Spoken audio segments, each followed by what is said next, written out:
Hey guys, so I've been working on something for the past month or so,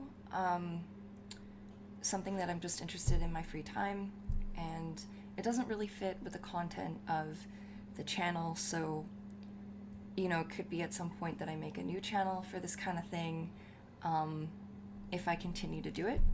Um, but I've been reading this book called Fractal Market Analysis by Edgar Peters. Um, Basically, he applies chaos theory to investment theory. For those of you who don't know, I'm taking math at school, at university, um, and I've just recently begun kind of like exploring different things beyond my classes and taking initiative by myself to study things. So, this is one of those things, and basically, what my plan is to read along the book and then just translate my understanding of of what of what's covered in the book into PowerPoint presentations, basically, and try to explain what I learned in a way that hopefully, I wouldn't say most people would understand it because there's a lot of like background info that I honestly don't feel like I have the time or the interest to go into, but I do kind of cover basic stuff, and yeah, this is just kind of like an exercise in teaching because I've always wanted to be a teacher or take on like a teacher role. So um, I've got possibly 3 videos right now. We'll see once I record everything, but 2 sets of slides. So the first set of slides is just going to be the introduction. This is just going to be like what the book is about, the motivation, and everything. And then the second set of slides, which may be split up into 2 more videos, will cover stuff that I'm interested in that kind of relates to this book. So fractals, what is a fractal and different properties of fractals, and trying to get that stuff all clear before we actually go into the market analysis, which is the point of the book. So hopefully this will be an ongoing thing.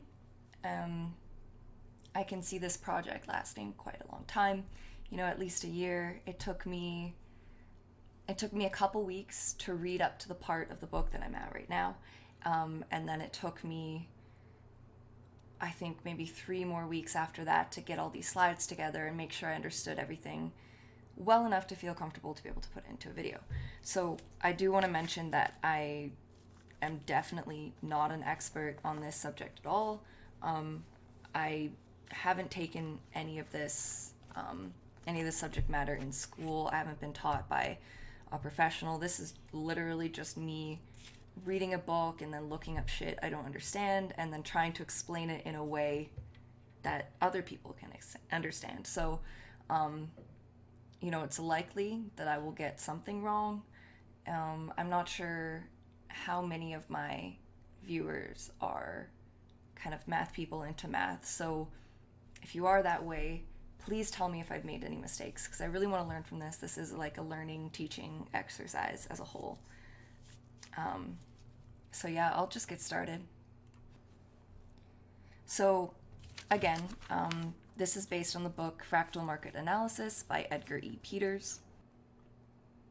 The slide series is roughly organized according to the book, but I make certain substitutions and I go on tangents where I feel it's necessary. Because I feel like the book doesn't really have like a specific audience in mind. Like a lot of the economic theory goes unexplained in the book, because it's mostly for people who are already used to investing, people who have portfolios already.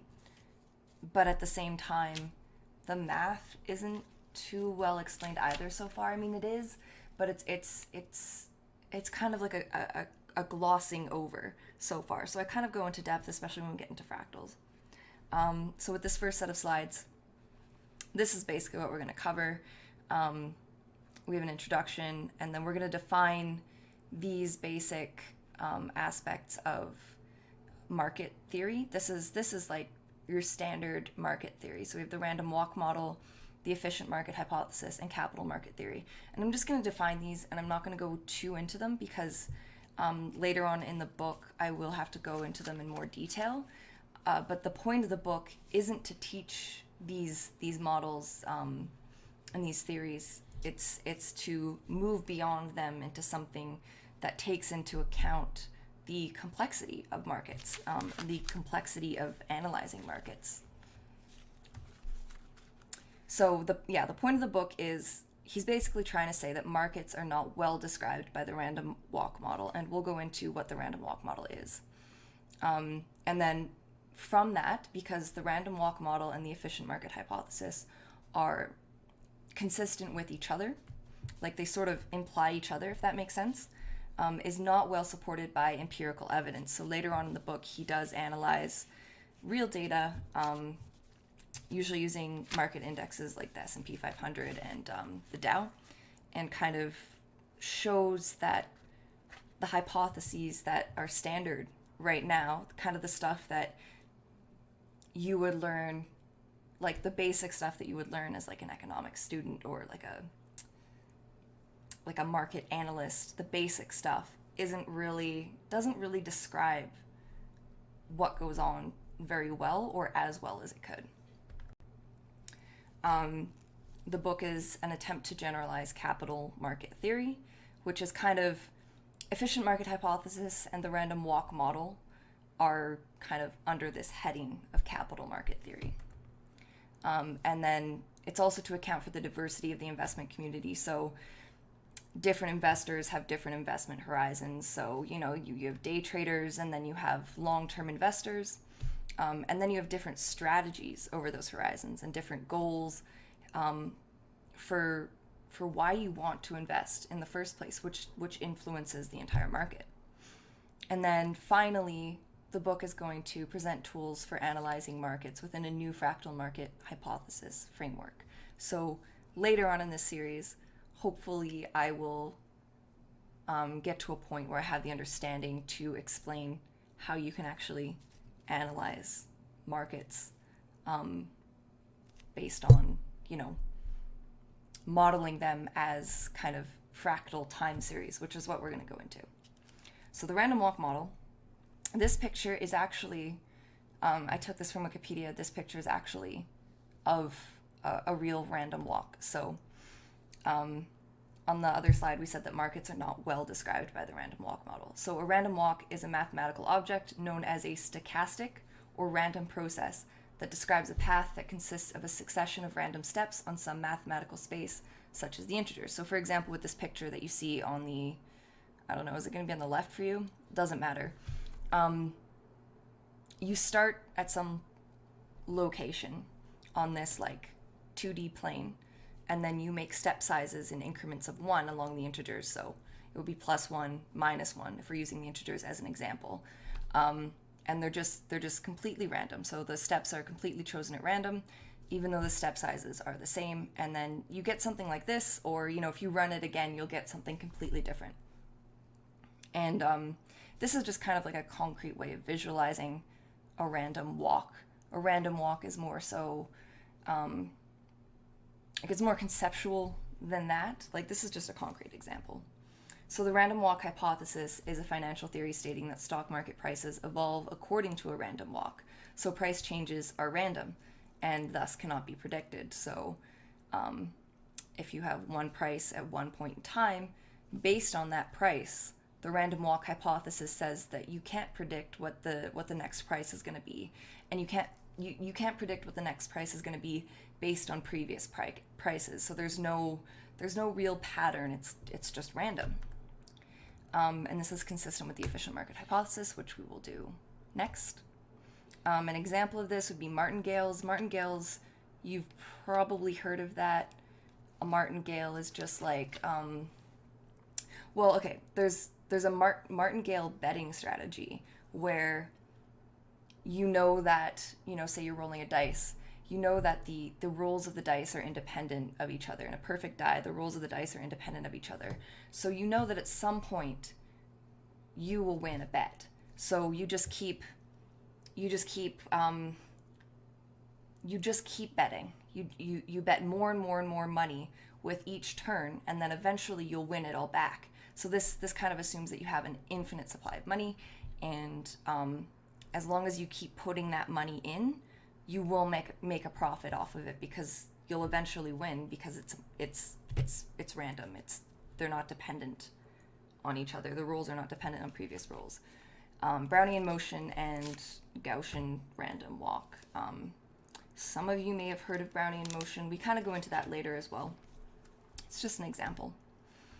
So the efficient market hypothesis. This picture here is a graph without the axes, because it looks prettier without the axes, of a simulation of Brownian motion. So all these little lines you see moving off to the side are different trajectories of different like particles that move in a random way, and it looks like this.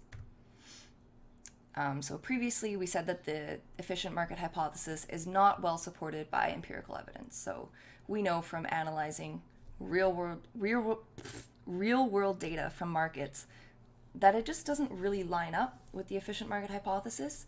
And in the third set of slides, which I've only created the first two, we'll actually look at some of that data and get a concrete idea of, that very fact, that it's not well supported by the data. So market prices fully reflect all available information, so current prices are the best approximation of a company's intrinsic value. This is again based on that random walk theory, where you can't predict the next value from the current value or the previous values. So the current value then technically does reflect all the current available, or all available information about the market by necessity. Changes in stock prices. So we think of changes in stock prices as, what's the investor doing, the investor's reactions, and it reflects in the prices, are random and follow a normal distribution pattern and are independent of each other. For those of you that don't know, a normal distribution is just your standard bell curve, and I'm not drawing that really well. But from the normal distribution, we can say something like, well, there's an average price here, and then, there's outliers over here. And then we can kind of quantify like the prices that differ from the average or the normal part of this distribution by saying like how many standard deviations they are away. So I hope this is familiar to you guys, because it's kind of one of the standard things that I don't really want to get into too much. I'm just kind of going to remind you. So there's your axes. Right, so changes in stock prices are random and follow a normal distribution pattern and are independent of each other. We've said that in different ways multiple times.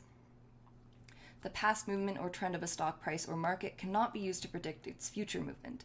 So this renders all forms of technical and fundamental analysis on markets useless. So there are already technical and fundamental analysis methods for analyzing markets that exist. But if you follow the efficient market hypothesis, they're just irrelevant. Those methods are irrelevant. And the fractal market hypothesis framework that we're going to discuss from this book is different from technical and fundamental analysis of markets. Although it's kind of under the same umbrella, it's just a different set of techniques and tools. Market prices and returns are often modeled by Brownian motion and other random walks, which do follow a normal distribution pattern. So, like we said before, the efficient market hypothesis and the random walk model are consistent with each other. Now we'll just cover capital market theory. So capital market theory is based on this formula below, and I'll describe all of these variables here. And this is the guy who kind of formulated this. I think his name is Markowitz. He's a Jew, I'm pretty sure. I think you can look it up on his Wikipedia page, but I'm pretty sure he was a Jew. Anyways, previously we said that fractal market analysis is an attempt to generalize capital market theory, accounting for the diversity of investors. So capital market theory is the one that we're trying to say doesn't quite get it. It doesn't quite get how markets behave. So capital market theory describes the relationship between systematic risk and expected return for assets, where we think of standard deviation as risk. Try and explain as best as I can why we use standard deviation as kind of like a proxy for risk when we think of markets as being, the price changes are random, and so market returns follow a normal distribution pattern. This is the formula for standard deviation. It's the square root of the variance. So the variance is all this stuff under the square root, and the variance is how far a set of random numbers are spread from their mean value, so from their average value. X bar, this value here, is the mean, and n is the number of data points. So we have our n here and we have our n up here. And our xi, this is just an index to say, like say we have 5 data points in total. We're going to start at I equals 1.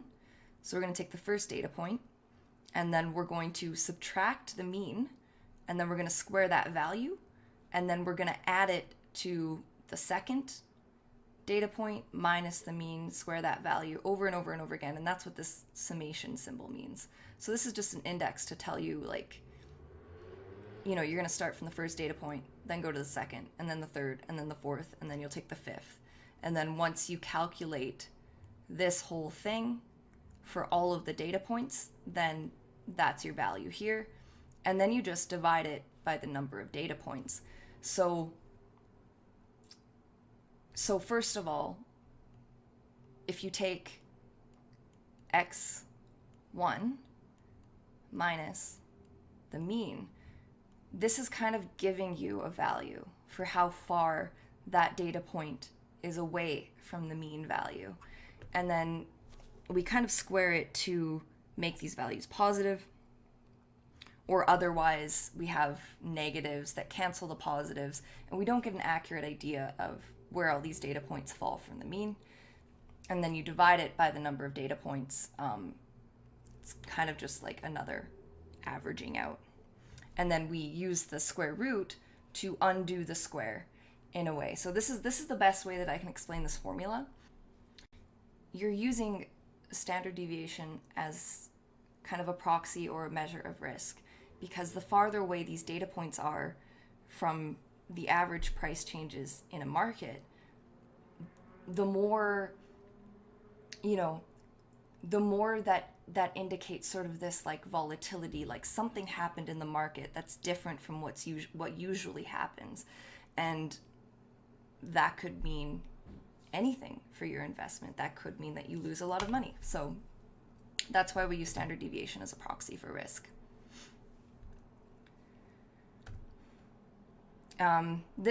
So I've got this formula autistically like layered off to the side here. And so I'll just explain what everything means.